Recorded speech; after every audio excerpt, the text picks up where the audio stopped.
présent, les étudiants intéressés par une carrière de technicien de cinéma avaient le choix entre deux écoles, Louis Lumière située à Paris et la FEMIS située à Paris. Mais les choses ont changé. Une troisième école nationale supérieure de cinéma vient d'ouvrir ses portes.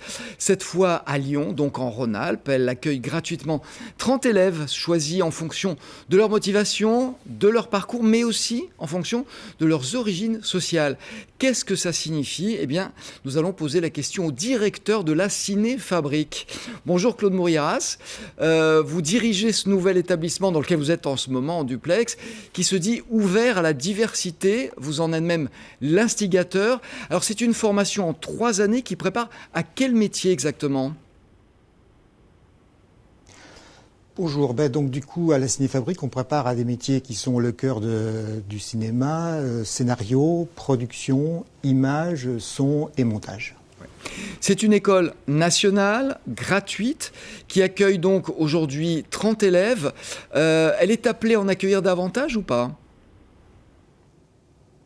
Oui, en fait, donc il y a 30 élèves par promotion, donc c'est un cursus sur 3 années qui, donc du coup, à la fin des 3 années, on sera avec 90 élèves, mais on a aussi une classe d'orientation et de préparation en amont de cette formation en 3 ans, où on accueille une dizaine d'élèves. Alors, est-ce qu'elle est en concurrence avec l'école Louis Lumière et la FEMIS, que j'ai citée il y a un instant, ou est-ce que son positionnement est différent ? Alors non, il n'y a pas de concurrence, il y a complémentarité, puisqu'en fait, la FEMIS et les Lumières, ce sont des écoles qui recrutent à Bac+2 et qui sont toutes les deux à Paris, comme vous le citiez. Nous, on est en région et on est fort de cet positionnement en région, et c'est une école qui est ouverte dès le Bac, puisque aujourd'hui, sur les 30 jeunes qui sont de cette première promo, il y en a un qui a 17 ans et demi, un autre 24 ans. Donc pour nous, on tient à cette diversité qu'il ne faut pas prendre simplement comme une diversité d'origine, mais aussi de territoire, de formation et d'âge, et qui donne la richesse de cette formation. Alors, les élèves ont, je le crois, été nombreux à présenter leur candidature. Je crois qu'ils étaient 400. Vous les avez sélectionnés, comme j'ai dit tout à l'heure, sur leur parcours, sur leur motivation, bien évidemment, mais aussi sur leurs origines sociales et culturelles. Pour quelles raisons ? En fait, c'est un concours. On s'aperçoit que dans le cinéma, c'est de grandes écoles, il y a une discrimination qui est faite par l'écrit et qui est très très forte. Et en fait, on a essayé d'inventer un concours, un examen d'entrée qui soit pas discriminant à l'écrit, de telle manière de permettre à des jeunes qui sont peut-être dans une fragilité académique un peu plus grande de venir enrichir le cinéma français, parce qu'on a besoin aussi de gens qui ne se ressemblent pas tous et qui puissent venir d'origines différentes. Après, c'est cette recherche de diversité qui a pour but de donner de la richesse. C'est-à-dire que quand on les voit travailler, puisque ça fait déjà 2 mois qu'ils sont rentrés, le fait qu'ils aient pas le même âge, qu'ils viennent pas de la même région, qu'ils soient avec des parcours universitaires ou pas, ou sans parcours universitaire différents, ça donne de la richesse. Il y a quelqu'un qui a fait Sciences Po, il y a quelqu'un qui a un master de musicologie, il y a quelqu'un qui a un CAP d'élevage canin, et du coup, voilà, là on a une vraie richesse. Vous pensez que ça va nous donner un autre cinéma, ce sang neuf, cette autre vision de la société ? Parce que c'est ce qu'on reproche souvent au cinéma français, c'est que dans les films, on voit surtout des héros qui sont dans un milieu bourgeois, on voit de très grands et très beaux appartements. Sans caricaturer, ça se passe quand même rarement dans des petits appartements de cité, hormis quelques films. Pensez que ça va vraiment changer les choses ? Je crois qu'il faut que ça change de toute manière, puisque du coup, le cinéma, c'est aussi travailler avec un territoire. C'est-à-dire que si on s'implante en région comme on l'a fait, c'est aussi pour que cette école elle soit ouverte sur ce territoire-là. Et que je pense, moi j'ai fait donc mes 3 films, je les ai faits en région avec Rhône-Alpes Cinéma. Et je pense que le fait d'avoir des paysages différents, des accents différents, des figures différentes, des histoires différentes, c'est aussi une fonction, ça nous permet d'être implantés sur un territoire. Alors, il y a une autre question qui est importante, c'est est-ce que vos élèves vont trouver leur place dans le milieu du cinéma qui est, peut-être plus que tout autre, un milieu quand même et un univers de réseau ? Oui, je crois que c'est vrai pour plein de métiers, mais c'est vrai aussi pour tous les métiers d'art.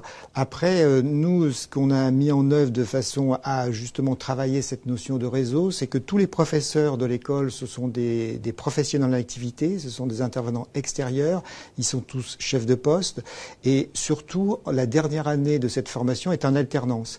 Et donc, du coup, on a créé, la profession a créé un GEC, c'est-à-dire qu'un groupement d'entreprises qui a pour but de permettre à ces jeunes d'être accueillis en alternance. Et qui dit alternance, ça veut dire qu'on a une vision de ce qui se passe dans le métier, on peut répondre beaucoup plus précisément aux attentes de la profession, et ce qui permettra, on en est sûr, en tous les cas c'est ça le but, une plus grande insertion. Effectivement, ça leur met déjà un pied dans le métier. Vous avez la chance, en tant que directeur d'école, de n'avoir que 30 élèves, donc ça vous permet de tous les connaître individuellement. Qui sont-ils, ces élèves? Quelles sont leurs envies? Mais je crois qu'ils sont déjà ils sont pleins de désirs. Ils ont le sentiment de participer à une aventure. Je crois qu'effectivement participer à la première promotion d'une école comme ça nationale, c'est formidable. On a une gouvernance de l'école qui est très très ouverte, donc ils participent à plein de choix. On les fait réfléchir aussi sur le nouveau site dans lequel on va aller s'installer à Vèze, qui sera dans 2 ans là où l'école va résider. Et donc du coup, ils sont, je dirais, forts de cette énergie de découvrir, de construire avec nous cette école. Alors, on le sait, les écoles de cinéma en général sont chères, celle-ci est gratuite. Est-ce que vous n'avez pas peur que de ce fait, le milieu méprise un petit peu vos étudiants? Non, parce qu'en fait, nous, pour que cette école existe, on a créé un comité de soutien qui était fort de 150 personnes du métier, donc des producteurs, des réalisateurs, des techniciens, et c'est eux qui sont à l'origine de cette volonté d'une école, et c'est eux qui ont fait en sorte qu'elle existe. Donc du coup, je dirais que l'école, elle est plutôt attendue.